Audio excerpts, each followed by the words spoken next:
Hey, hey, what's going on? This is Sunshine. And E. All right.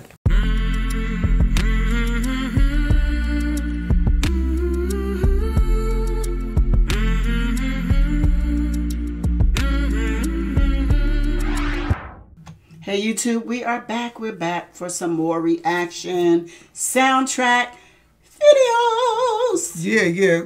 In searching this, I didn't know how many songs were, kind of tied with the movies. I mean, that's always most movies, if not all movies, have a soundtrack, but you never really know the connection that the song has to the movie.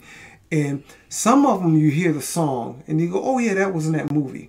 Like we did one with Armageddon. Not Armageddon. What was that? Is that what it's called? Mm-hmm. And it had the one. I heard the song before I knew it was. I didn't really watch the movie, so I heard the song.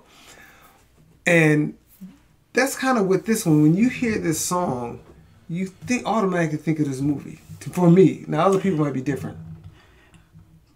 Because most people, there's people that Glenn Frey, I'm not familiar with the name, and yeah, I'm not familiar with his name either. So I wouldn't have known. Yeah, I wouldn't have picked out who the artist was, but it was a huge song, I guess, and it was a huge movie. But I do tell you about the soundtrack of this movie that we're getting ready to do, Beverly Hills Cop. I gotta say that's one of the movies. There's few, but this is one of the movies that the songs fit the movie. Oh yeah. And one of the best soundtrack movies to me. Right. I just had to say that because to me, I don't think there's a song in there or music in there that I just didn't even didn't go with the movie. They matched this up very well. Right. Whoever did that. They did good, and I wish Eddie would have kept doing more of them, kind of like Rush Hour. You get to 3 and 4. I don't know if people get tired of them, but I just think he could have done a couple more. He did what, 2 of them? It was just three of them. So I think he could have done more of those. 48 Hours, I think he did 2. So I kind of. 3?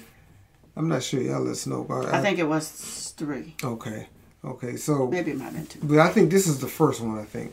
This is the first one. It's the first one. Okay, yes. The first one. So before we get into, do me a favor, please like, subscribe, hit the notification bell. Also share and comment below. But we're going to get into The Heat Is On soundtrack. Speaking of The Heat Is On. Pat on the back. Thanks to you guys. We've reached our 6,000. Oh, okay. 6,000 is good. Yeah, that's right. This goes back to the 21 in July of 21. We want to throw that out. So in case you see this 2 years later, it's like, what? so now the heat is on. Yeah, is what I'm saying. But that's all right, because we about to heat things up, because there's a lot of things we got in the works in this. We're ready to do it. We've been holding back, but we're ready to get it out there now. But let's get started with this one right now. Heat Is On, Beverly Hills Cop. Glenn Frey.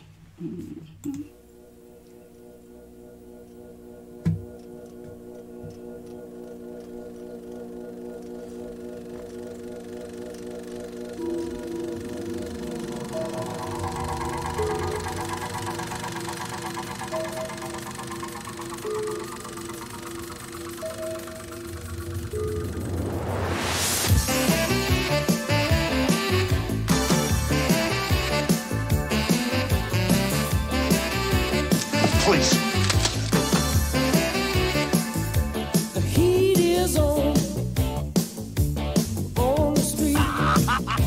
He reminds us of the song. Inside your head, on every beat, and the beat's alive deep inside.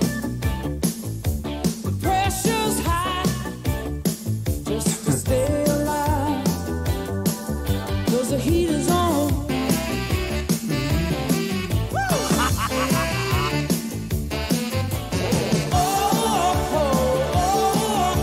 Caught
a wild ride.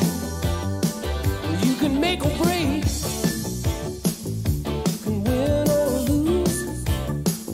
That's a chance you take when the heat's on you, and the heat is on.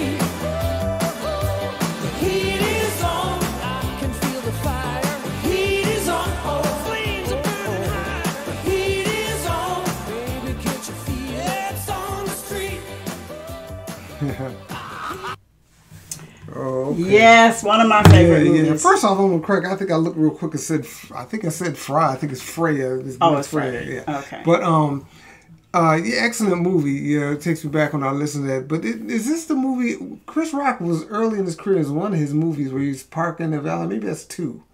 Beverly Hills Cop 2. Maybe there's a second one. I think he was in one of them where he. I know Damian Wayne. I think he was. He was. And it's funny. In the restaurant. Right, with the head, with the banana. That's where they got the bananas. Right. He I watch this. I always remember that guy. Do you remember the guy that he was after? What his name was? I always remember it. Victor Maitland. Victor Maitland. Yeah, I've always Maitland. That's so incredible that I remember that after that. I've seen the movie a few times, but I always remember that Victor guy. I've seen it a lot of times. Yeah. So. I was gonna say something. Oh, it is 3 because I think the first one was this one. Mm-hmm. The second one was, what's her name? Used to be married to Stallone, Sylvester Stallone. Oh yeah. Bridget Nielsen. Yeah, I think she was in that one. I'm not sure she made the third one. The third one is when he took over somebody's home. They was on vacation. Oh, and he had working on the house. Yeah, they was working on the house. Oh, okay. Because that's when I think the lieutenant, the guy in charge, got shot or he was in the hospital or something. Okay, yeah. But y'all let us know. I mean, like I said, I just kind of watched. I wish he would have. He took like a time off, of especially these kind of movies. But I think that really that was in his wheelhouse. I wish he would have stayed in because that kind of give me that, like with Jackie Chan and Chris Tucker, to give me that little feel like him and what's the guy's name in 48 Hours? Nick Nolte. Yeah, they had that little connection too. So I wish he would have stayed and did.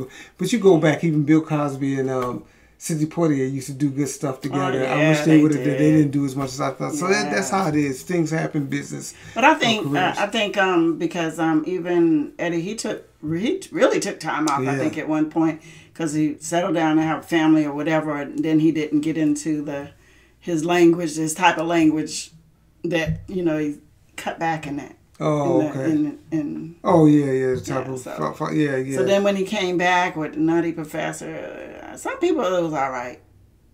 He's done stuff like he was in Dreamgirls. He did. Now that was a different side of his acting. It was a different kind. Yeah, right. He wasn't as comedian. Type in there, and that was more of a serious role. Yeah, for him. That's true. And he did good. He did good, real good. Mm-hmm. Really good. Yeah. But that I don't know. Somebody let me know if this artist did something else. I was gonna say that. Yeah. Because he has a seem good, strong, nice voice. And it seemed like he could have done it. So, and it's right in that same era, like Kenny Loggins and all of them. They still got that good that kind of vibe when it came to those voices and that sound, the music back then. So that's real good. So if anybody know any other popular music that he's done, let us know.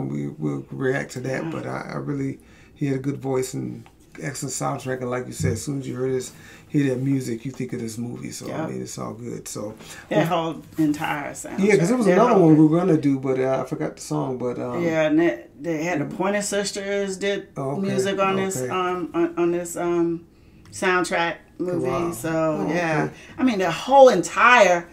I don't know why I've never I'm sorry. Another. Well, we ain't gonna get into that one. But anyway, yeah. So. Right. But yeah, it was an excellent movie and soundtrack. Right. So before we get out, do us a favor. Please like, subscribe, hit the notification bell. Also share and comment below. And I do believe that's it. Yep, that's it. Thanks for listening to Sunshine and Me.